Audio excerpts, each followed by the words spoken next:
Good afternoon, or almost good evening. Let's please sit down. We can start this amazing panel. I know it's the last one before dinner, but I guarantee you it's going to be a very interesting and exciting one. Very good. Let me start. So the panel we're going to have today, it's titled "Bridge Not Barrier: How Responsible Oil and Gas Production Can Support Climate Goals." We were earlier on a very interesting and exciting panel with the ministers that shared the view from the regulator side, and now we're going to have the view from the corporate side, from key companies that are driving the effort that we're all behind. So we have today with us, starting here from my left, have Jean Paul Prates.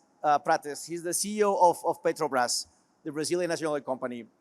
Next to him, we have Dr. Ranjit Rath, the chairman of Oil India Limited. Then next to Dr. Ranjit, we have P.M.S Prasad. He's the executive director and member of the board of Reliance Industries Limited. Then we have William Lin, the EVP of Regions, Corporates, and Solutions at BP Group. And finally, at the far end, we have Fahad Al Dhubaib. He's the SVP of Strategy Market Analysis of Aramco. So let's give him a big round of applause before we start.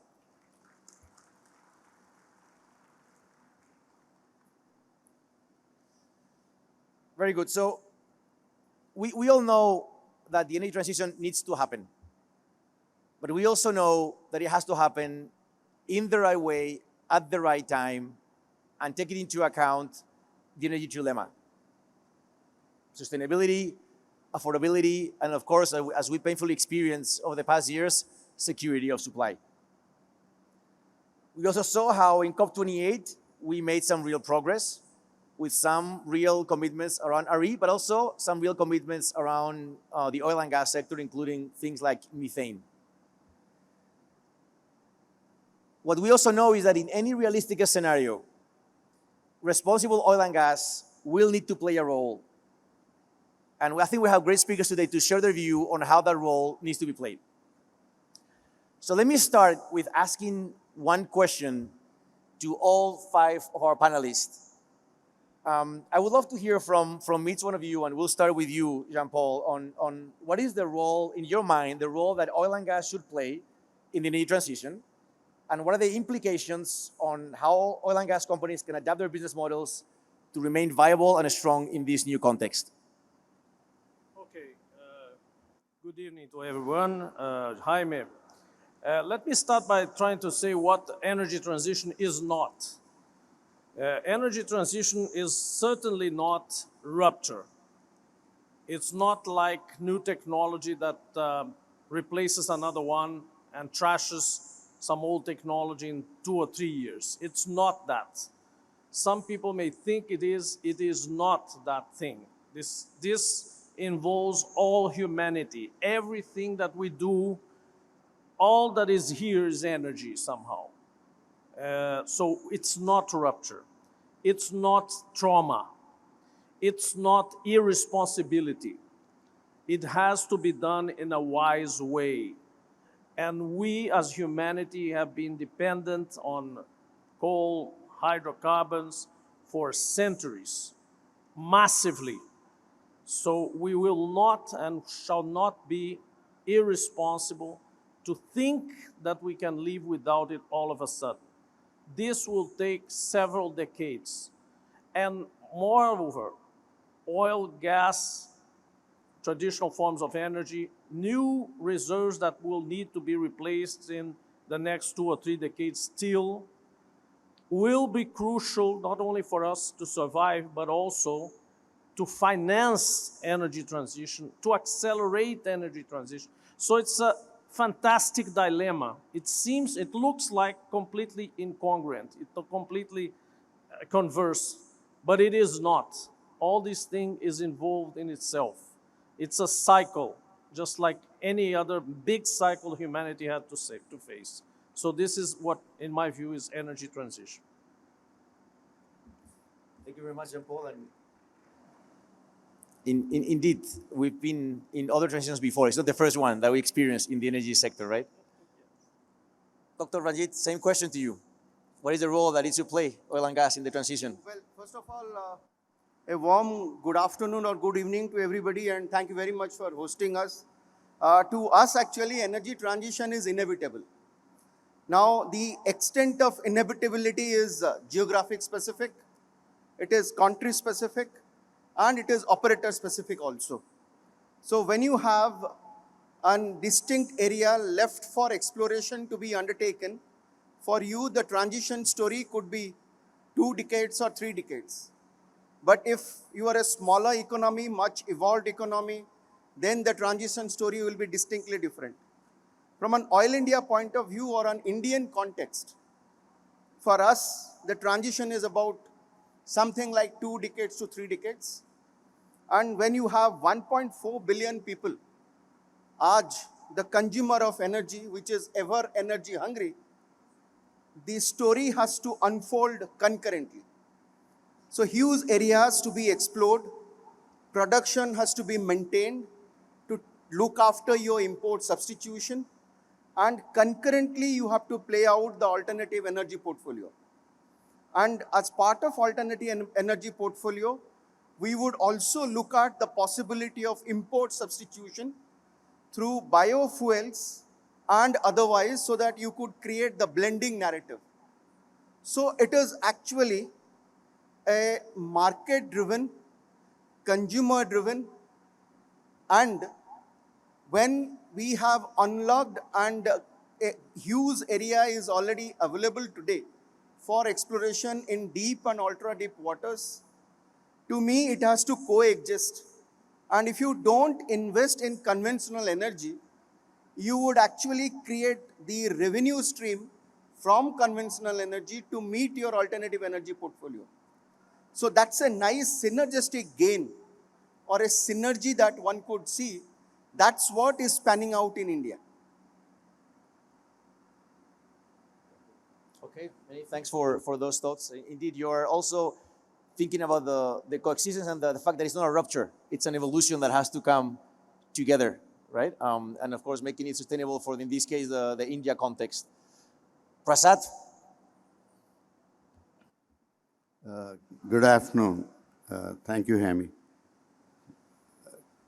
Couple of things, comments. One is, I kind of echo what Jean Paul said, that, any energy transition need to be smooth and responsible.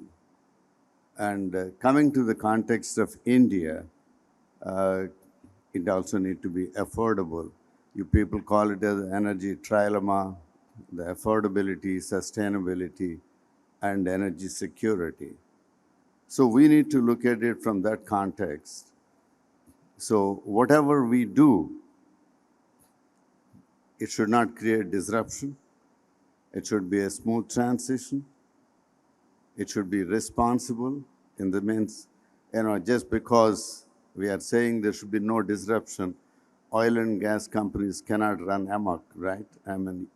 We also need to look at reducing our emissions and whatever are the options. I don't want to get into this at this stage, but we need to be responsible too. And yes, affordability and sustainability and, as I said, security. So looking at all this, what can an oil and gas company or a role play? First thing is technology. Yes, there are lots of startups and innovations coming in, but being in the business of energy, we can do a lot in terms of the technology innovation. We can fund because capital comes easy to us. So these are the kind of things. What can we do? Yes, we can do a lot of things, CCUS, and we can do bio, but I'm not getting into this. But at a macro level, this is what we should be doing. And if we don't do this, then I think we are not recognizing or acknowledging the inevitable and living in a fool's paradise. That's it. Thank you. Thank you very much, Prasad. Indeed, fantastic thinking around, at the end of the day, it's the capital that comes from the private sector and the industries and the companies, right, that will unlock. And knowing where to invest and how to invest will also mark the pace, right, and having a responsible view on it. So, indeed.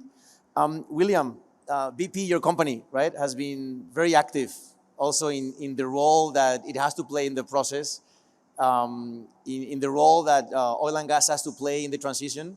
So I think your view would be very welcome as well here, please. Thank you.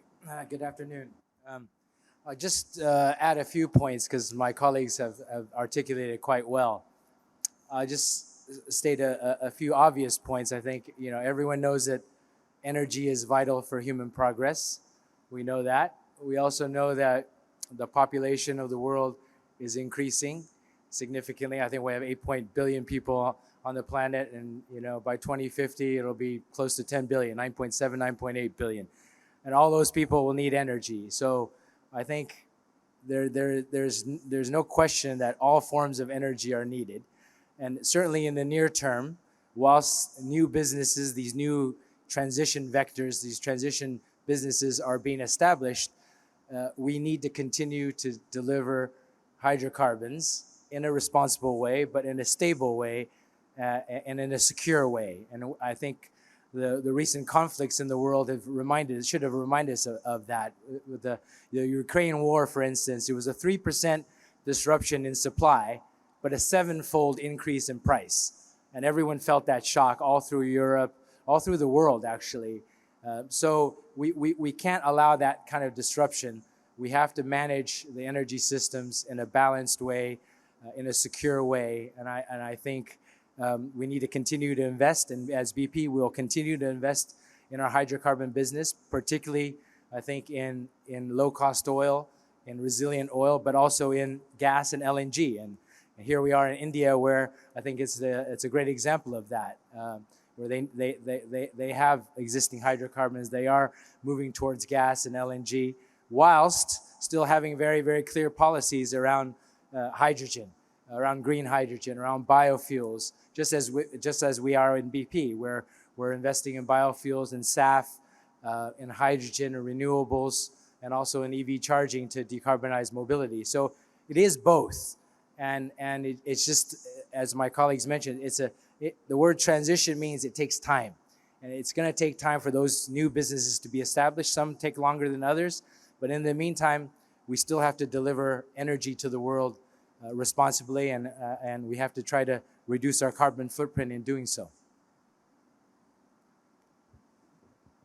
Very good. And William, you touch upon one topic that I think is very important, which is the combination of, while we develop new technologies, you mentioned hydrogen, you mentioned biofuels, you also need to decarbonize our current supply chain, right? Decarbonize our intensity of hydrocarbons, because we will still need it, but we need to make sure that we also decarbonize it as we go, right? Exactly. I think most of the colleagues and our companies here and in the room, we all have some sort of net zero pledge or some sort of ambition to reduce carbon, whatever the date is. And we, we have to do it. We have to do it as a company. We have to transition.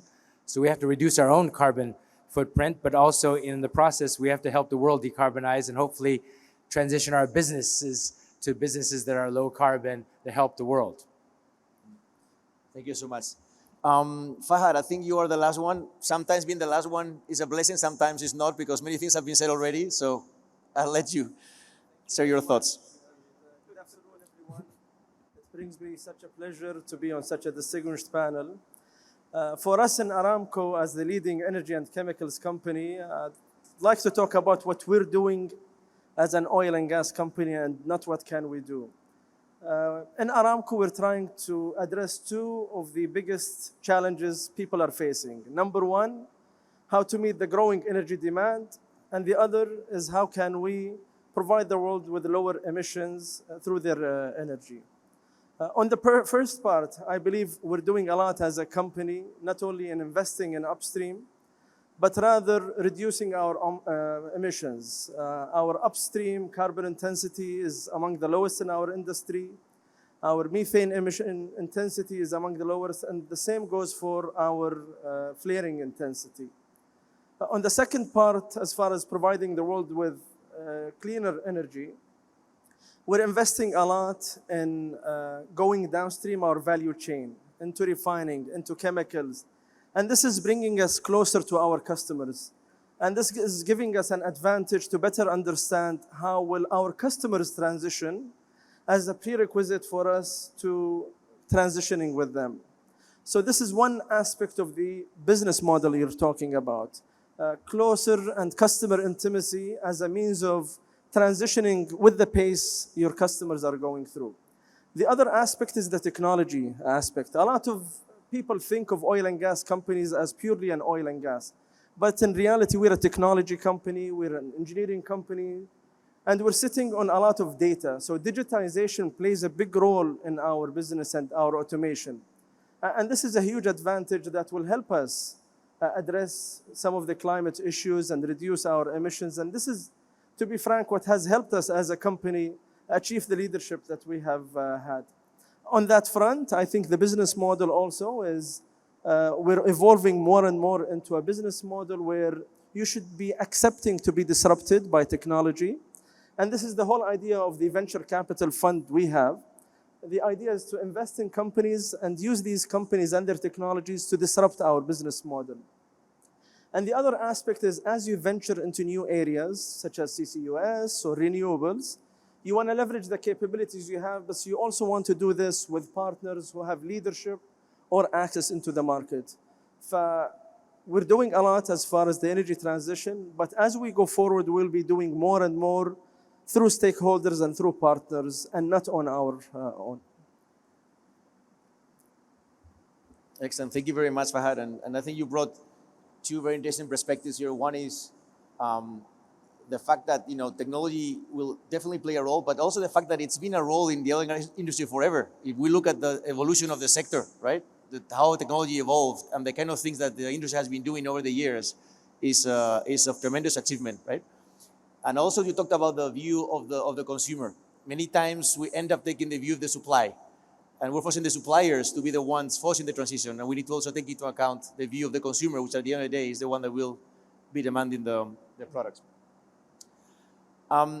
Very good. So moving on now, Jean Paul. So you obviously, Petrobras is in Brazil, which is a country endowed with multiple natural resources, beyond hydrocarbons, also bioenergy. And you've been leading, as a country, biofuels and using biofuels for transportation for many, many years now. So in this context, what role do you see biofuels, but also synthetic fuels playing when it comes to some hard to abate transportation means like aviation or like heavy-duty transport? What is your sense that both biofuels and synthetic fuels can play here? Yes, I mean, as you all know, we in Brazil, we had the need in the 70s, not only years, but decades ago, to go into biofuels. And we went into that heavily, and I would say in comillas, violently, because we had to jump into ethanol use very strongly in the 70s with the pro-alcohol program, which was one of the advantages of having a state company still in your country is the fact that you can really test and implement policies quite quickly. So in the 70s, we were very successful. And this is, by the way, a good example of what we just mentioned here, and our colleague Fahad just mentioned. Technology and consumer were involved. Example, ethanol in the 70s became affordable for Brazilian consumers. It became accessible, and later on, around the 90s and 2000s, we had the novelty, the technology that made everything even more simple. The flex fuel engine, which turned the power to choose into the individual consumption, into the individual consumer at the pump, not when you buy the car, but at the pump itself. Nowadays, any Brazilian with any of the flex fuel cars can choose at the pump any proportion of ethanol or gasoline in their cars. This is really giving power to the consumer, and this is why it was successful. Biodiesel is not exactly the same, but it goes in the same way, because biodiesel have other characteristics. We have, of course, a lot of scale because we have a lot of land. We are an agricultural country with an exporter of proteins, as you know, as soybeans, etc. Also, for Brazil and sugarcane, historically, corn now, so it's easier. It's like India, you can do something in that because you have some territory, but you have challenges there. What is the role of, just to finish this, of biofuels? In essence, it's liquid energy. It has liquidity. And this is not only physical liquidity, it's financial, economic liquidity. So anywhere where liquidity will be needed for energy, where local needs, local supplies of sources, any natural, not hydrocarbon, whatever, any local sources are not available as much, liquid energy will make a difference. And this is where biofuels come to replace hydrocarbon fuels or fossil fuels in a great way, because it will help these businesses when substitution is not easy for electrification, etc. This is still going to be working as per the liquid energy needs. And this is, I think, the role that we will have still in the future. Thank you so much, Jean Paul, for sharing your thoughts here. And indeed, it's another example of, as you were saying, technology plus knowing the consumer actually helps and accelerates this, right? I mean, reinforcing the point that Fahad made earlier. I also think it's worth noting, I don't know how many of you were in the panel with the ministers, but they also mentioned how some of these actually started a long time ago. You talk about the ethanol example in Brazil. It's not a consequence of some new push by some activists. Actually, it started a long time ago, taking into account the view of the consumer, what made sense, and what was possible and available. Very good. I'm going to jump now, actually, William, if you don't mind, to you. I'm curious, when we talk about technology, right, and the role it has to play. So, and knowing, all the different investments that BP is making and pledging to make on the transition, right? So, in your view, what are the innovations around technology that you believe are needed to both reduce emissions from the extraction of fuels, but also in the use and how to enable new low carbon technologies and energy sources? Thanks, Jaime. Yeah, there's quite a lot in this space, and lots that the industry is doing, and my colleagues on stage here are doing, and many companies are looking at in terms of technology as we look at decarbonization. But I mentioned earlier, I think one of the examples I like to look at myself is our own ambition. We have to reduce our own emissions. We have to get to net zero by 2050 or sooner. And in doing so, we have to apply our own technology into fixing our own problem first, right? And I'll give you two examples. One is CCUS.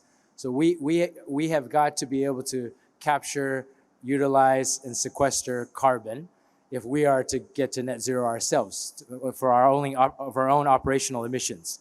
So one example is we're looking at a project it's quite advanced stage now in Tangguh in Indonesia, in eastern Indonesia, where we have an LNG facility, and we have a gas field where we've done enough technical work where we believe that we can re-inject CO2 from the gas that is captured in our gas composition of the gas that's produced, re-inject the CO2 and actually improve the gas recovery. Okay, so we actually get value out of it by actually getting more gas out of the reservoir, and at the same time sequestering the CO2. Now that's to help us, right? That's to help us because Tangguh as an asset is our highest emitter inside the BP portfolio. So we must find a way to do this, and we will. And we've got alignment now with the government of Indonesia to do it. And where I'm going with this is, I think with technology, it has to be trial and error. You have to be given the opportunity to try something real, not on paper, but try something real and implement something real. And I believe the industry, as we've done for hundreds of years now, once you give us something real to work and operate, we're gonna drive innovation. We're gonna drive cost reduction. We're gonna drive the ability to actually make some of these things that may be more difficult in terms of cost, we can make it more competitive. So that's one example. Another example is hydrogen. You know, to decarbonize our own refineries, we're going to have to turn gray hydrogen into either blue or green, and we start there. And we have to find projects that give us the ability to replace that gray with blue or green. But once we do that, just like with the CCUS, once we do that for ourselves, then how can we scale that up and now capture carbon and create business opportunities to help other industries, neighboring businesses decarbonize their business? And that's kind of the model we're using is we need help ourselves. And in doing so, we make some technological advancements, and then now we apply it and scale it and be able to help other industries, other businesses decarbonize. Many thanks for the very specific view on how that you see that, and again, how it's also helping in your own business model, right? In the case of CCUS, right? In the case of Indonesia. Actually, on CCUS, I'd love to hear also the thoughts from Dr. Ranjit and Prasad, and we were talking about this also earlier before the panel, right? And I think it's interesting because we have here people that work, or companies that work on the upstream side of things, Dr. Ranjit, you know, and also Prasad, your company mostly focused on the downstream side, not exclusively, but mostly on the downstream side. And in both cases, one can think of CCUS playing a role, right? So again, I would love to hear from your side, from your point of view, what role can it play to decarbonize not only your industries, but also other heavy emitting industries? And you can also help them on that role. And one thing that would be useful for us to think about as well is what is the role that the industry stakeholders and governments could play to unlock this, right? You know, we heard earlier how you know the industry need to deploy capital, but to deploy capital, you need to enable that capital being deployed. So how can governments and the whole ecosystem actually support that around CCUS?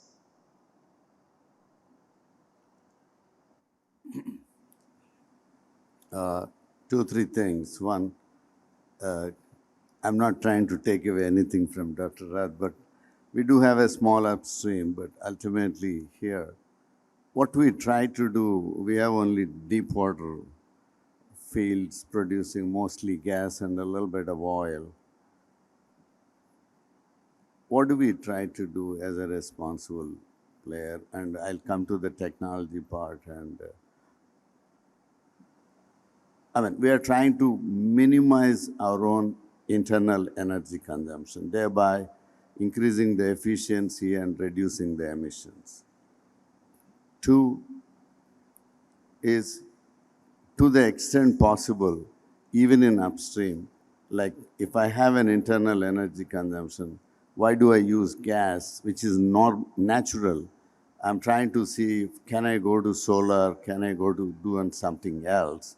Even to run my compressors and pumps in our, that's the next step. And the third is, of course, CCS. But in the downstream space, and that's where we are trying to do a lot of things. We have quite a few, the biggest refinery in the world and a big petrochemical complex and 5 other petrochemical complexes. And we have publicly declared our intent to be net zero by 2035, and we are very serious about this. And we're doing a lot of things, maybe slightly different. And why I'm saying slightly different is we're betting on technology, and we are betting on an end-to-end value chain. So we are looked at different technologies for solar and what can improve the efficiency. And finally, we picked the technology and said, we are going to now deploy the technology ourselves. So the end-to-end, what does it mean?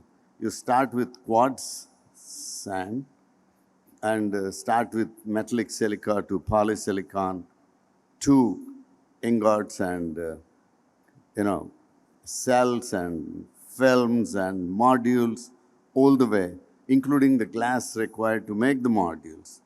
And we are also in the developer. We are a power developer too.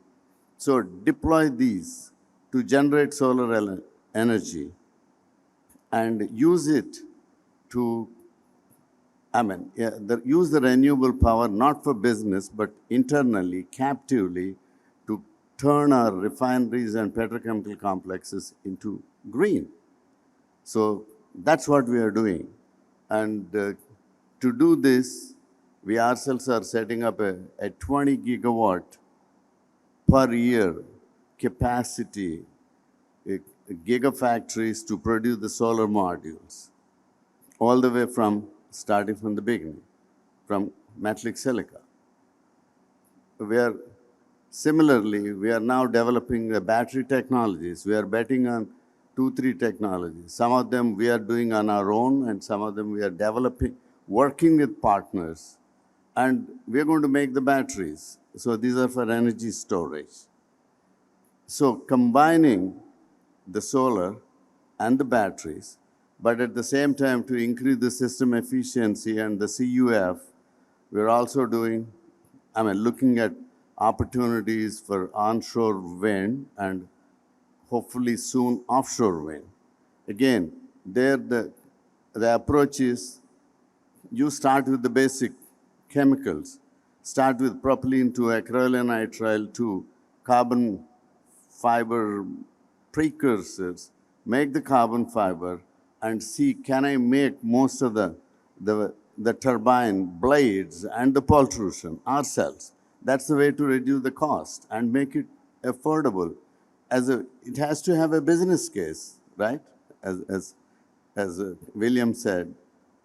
So that's what we are doing. So combining with solar, wind, and the storage, we think we'll have a good handle to kind of come up with at least greening all our manufacturing. And we are actively moving away from the steam drives to electric drives, and even thinking of electric furnaces in the process use. And what more? Or some of the, we have the world's biggest gasification, coal and coke gasification. We produce almost like 19, 20 million cubic meters of syngas on our own. And now we are trying, actually partly succeeded, to go up to about 20% biomass. So instead of using coal and coke, so we're going to use biomass. So to that extent, you generate biogenic CO2. So you have biogenic CO2, and when the solar energy is available, coupled with wind, may or may not be with storage, I can use the electrolyzers to produce hydrogen. And that takes me to the electrolyzer. Again, we are working on our own to do to kind of innovate the technology. We're not doing fundamental research, but innovation. And we're also working with a couple of other partners, again, on not betting on one technology, a PEM or alkaline or AEM or SOEC. We are looking at all the technologies. And it's not just electrolyzer stack, but the balance of plant. How do I reduce the overall cost? Today, the world is talking about $1,000 to $1,500 per kilowatt hour. And I'm saying, no, we need to get it down to below 500. So how do we do this? This is really what we are looking at. So approach is based on technology and based on an end-to-end production, manufacturing, use it for internal purposes, and maybe someday, as William said, make a business case and help work with others. So the day we have green hydrogen, and we already have biogenic CO2, we go into green chemicals. So the way that we are trying to deal with carbon dioxide and carbon is not, yes, you have to do the collection, but fortunately, in some of our plants, like gasification, it's a very concentrated. So we are spared of the cost of collecting a lot of CO2. it's a concentrated CO2 that comes out. So I could easily, and if it is biogenic, because I'm putting 20% or whatever, and maybe more and more biomass, so that gives me a biogenic CO2, and I have green hydrogen. That's the easiest way to go to green chemicals. So whether it's green methanol and ammonia, maybe acetyl chain, so that's the way we are trying to do. So capture the carbon and fix it in the chemicals, not store it, right? So, or lock it into the chemicals. So that's our approach to CCUS. In fact, taking it forward where Mr. Prasad left, you capture the carbon and fix it as chemicals. But having done that, we will still have enough carbon dioxide to sequester. So as an E&P company, we understand subsurface much better than anybody else. I mean, that goes for all the E&P companies. So what we are currently doing is we are looking at all our depleted fields. And having been a very old E&P company, we have lots of depleted fields waiting to be harvested. Plus, we are also looking at our abundant wells, which have got all the characteristic features to contain, but does not contain hydrocarbon. So these two candidate locations or wells or sites, we have actually done some studies. We have identified or shortlisted about 5 of them.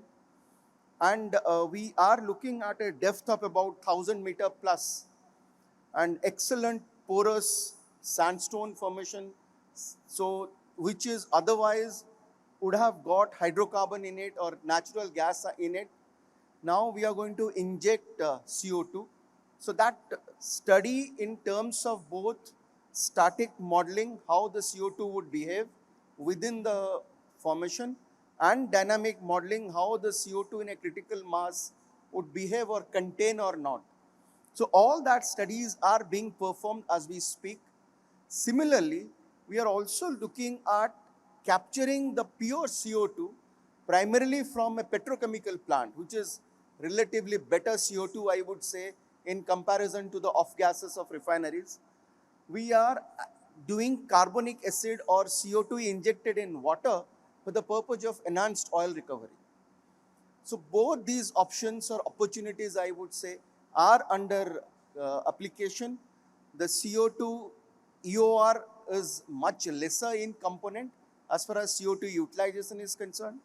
We are also collaborating with the major emitters like the cement plants, the thermal power plants, the steel plants, where probably we will have to do a study of carrying the CO2 by what could be the economic pipeline length to take it to the destination where it could be injected. And from a policy perspective, yes, 2-3 things that comes to my mind. One is, what is the value add one generates out of it by virtue of carrying out investments in terms of creating carbon sinks? What are the guidelines or standards which one would probably need to follow while the CO2 is carried? And the third is, what is the monitoring mechanism one would look at? Because another piece of study that we are doing is the natural gas that we are getting from our fields contains about 25% in some of the fields cases of CO2. So a gas sweetening plant would enhance the natural gas calorific value, so you get a revenue stream much better, and the CO2 can be pumped back to the system. So all this is in action as we speak. If you allow me, just a very quick, funny comment on what you just said. The CCUS will be the redemption of the geologists, because never, boy, you will have bad news to give. If the well goes dry, it's still a good news. Absolutely, absolutely. Well said, Jean Paul. Prasad, I think you wanted to make another comment, no? Yes, I was. One of the things that we are trying is, how do you use or do CCS in a gainful manner? we have a lot of basalt in the area where we are in. So we are trying to drill wells and then put carbon dioxide into this and see if the basalt can be mineralized, and then it can be used as a low-grade cement for making the roads and things like that. We are just doing the experimentation, and we would know. So that's another use, because ultimately, just spending money and then laying these kilometers of pipelines and compression and then drilling wells just to store in a reservoir and continuously monitoring that there is no leakage. All that is great. I mean, technically and otherwise it can be executed, but at what cost? And that also need to be affordable. Otherwise, the companies will start cheating on it, right? So that's one of the things that we are trying. Thanks. No, I love that vision. I mean, if we can indeed not only just store the CO2, but convert the waste into a feedstock for material, I mean, that would be fantastic, right? So, and indeed, and again, goes back to technology and the role it has to play. It's not just about regulation. It's not just about pushing the supply to do things. It's about finding the right solution that actually is usable also by consumers that will demand it, right? I also really enjoyed this conversation because one could tell that, it's not a single solution. You will need multiple approaches, and you will need all of them together to actually end up at the right spot. And also quite interesting how, Dr. Ranjit, you were mentioning how you will bring the CO2 from the high emitters, right? The hard to abate emitters, steel, cement. Actually, it's the capabilities that come from the oil and gas industry that's required and needed to decarbonize those sectors, right? So again, I think an important reflection for us to make here. Fahad, one question for you as well.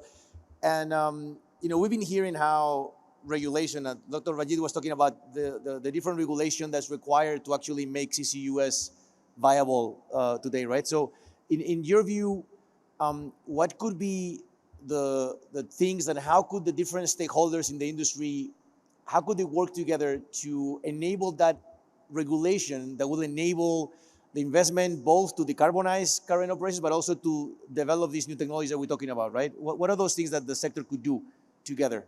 Thank you, Jamie. And I think before we talk about technology, perhaps it's prudent for us to talk about the low-hanging fruits we have today and what role can our stakeholders play in making them feasible. Saudi Aramco, since the 70s, have invested with support from government in the master gas system.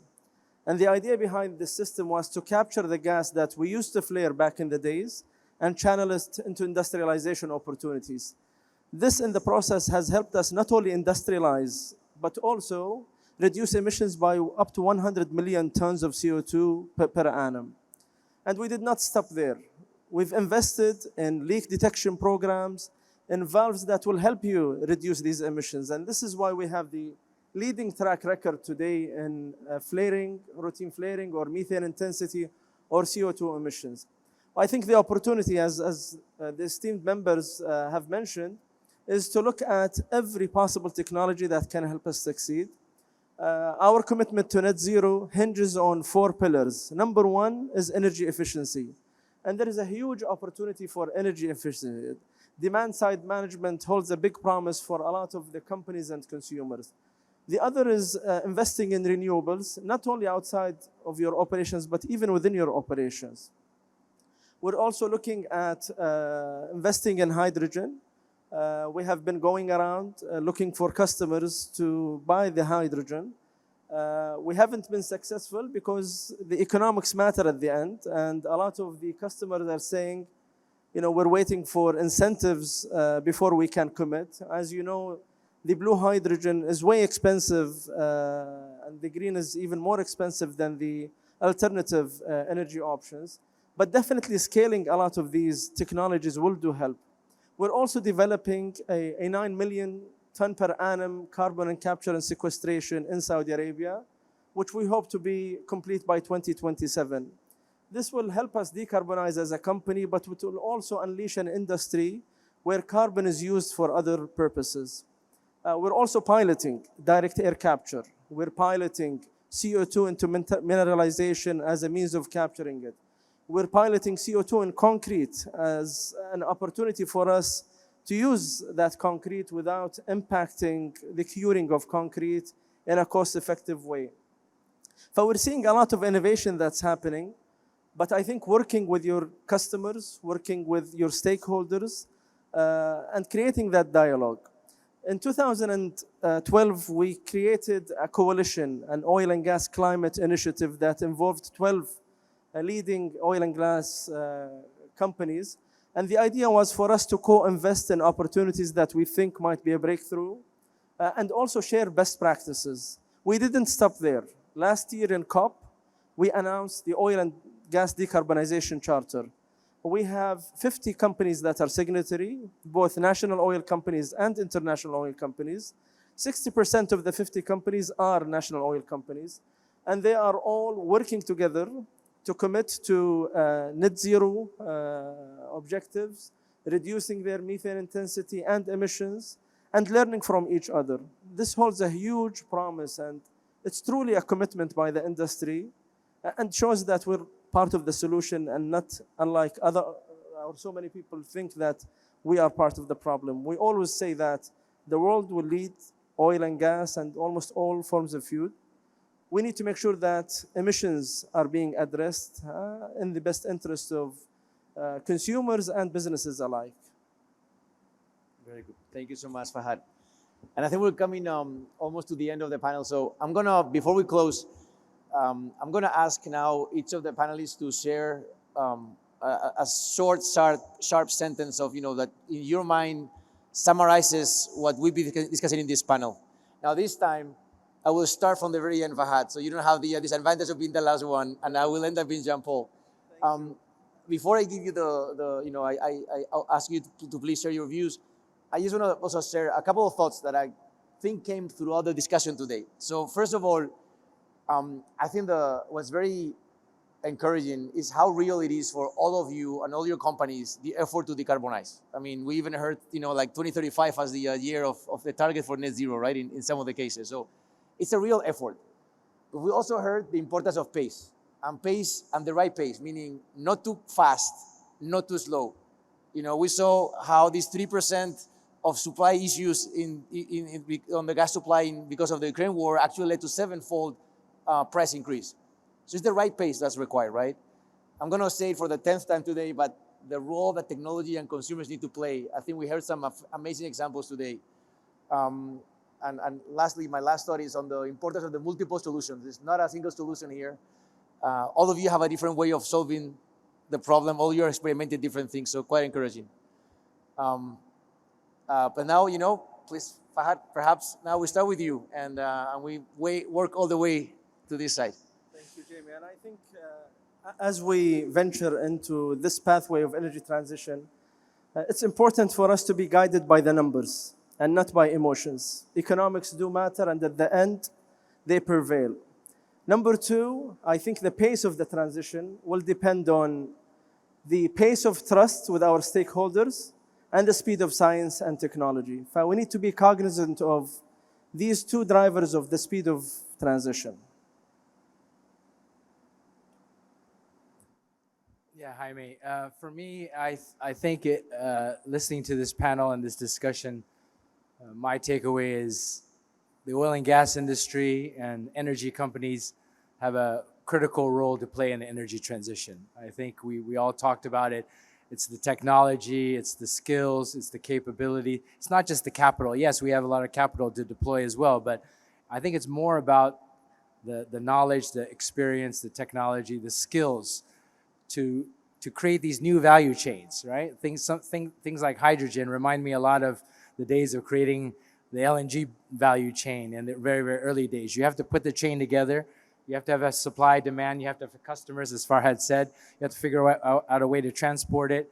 You have to have a price that works. The economics have to work. And you have to have investments across the chain. So I think it's the technology, it's the experience, it's the knowledge. And I think we have a vital role to play in the transition, and we need to be part of it.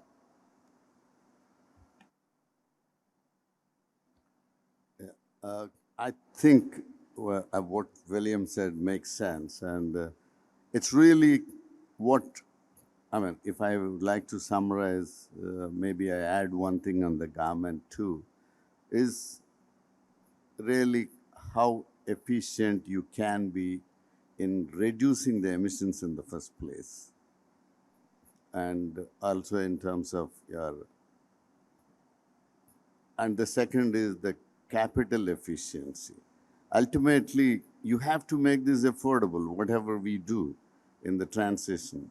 As I mean, India is 1.4 billion people. People have aspirations, and we have gone through this era of energy poverty. We don't want to go back there. So everything needs to be affordable. So we need to look at both overall efficiency and particularly CapEx and capital efficiency. How do you achieve it? Technology, innovation, and execution efficiency. Otherwise, I think I agree with what my colleagues have said. The only thing I just missed earlier is in India, the government has really come out and then said, everything. For solar, there are incentives. If you are producing in India with your own technology, for batteries, for hydrogen electrolyzers and the green hydrogen. So this is the kind of incentives in a country like India, which, as our Honorable Prime Minister said this morning, we have 17% of the world's population, but only 4% of the emissions. And still, we are making a big effort. So, and that effort continues. And we are here, all the companies in the country, to support that vision of the Prime Minister and then take it forward. In fact, I would like to summarize, considering Oil India and India in a broader context, that enhance exploration, expedite production, and ensure while efficiency for all exploration and production efforts, ensure a just transition. Thank you. Hi, my friends. I usually say that energy transition for us, oil and energy companies in transition, and by the way, I just really think that state companies will be the last ones to still carry the burden of producing oil for humanity throughout the last decades of this era. But I usually say that for us, this is not energy transition. This is energy transformation. This is, by the way, our own transformation. It's like a metamorphosis. It's turning ourselves into something else. So that calls for a lot of, again, responsibility and wisdom. It has to be done wisely, not only in the name of ourselves, but in the name of humanity itself. So I'll leave you with something that you will never forget. When the flight attendant would say that sentence, you will remember of energy transition. First, put your mask in yourself, and then save the others. Thank you. Very good. Thank you. Thank you, Jean Paul. Very good. Okay, well, I think with this we come to the end. I have personally really enjoyed the panel and your very open sharing and candid thoughts. So, Fahad, William, Prasad, Dr. Ranjit, Jean Paul, thank you so much. I hope the audience also really enjoyed the panel, and I think they deserve a great round of applause now. Thank you so much.